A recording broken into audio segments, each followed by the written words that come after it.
शिवसेनेचे दिवंगत नेते अनंत तरे यांच्या आठवणींना उजाळा देणाऱ्या पुस्तकाच्या प्रकाशन सोहळ्याला उद्धव ठाकरेंनी ठाण्यामध्ये हजेरी लावली। अनंत आकाश या पुस्तकाचा प्रकाशन सोहळा ठाण्यातल्या गडकरी रंगायतनमध्ये पार पडला।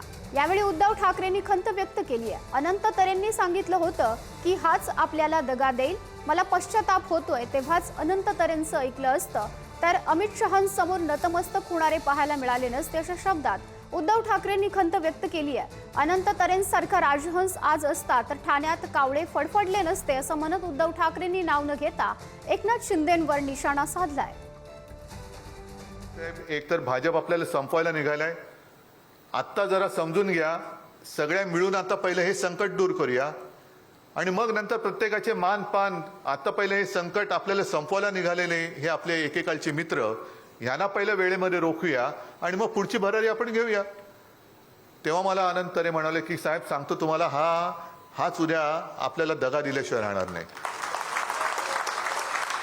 मी म्हटलं आता जाऊ द्या ना, तुम्ही सगळे आहात, कसा काय दगा देईल बघू आपण। आणि जे घडायला नको ते घडलं।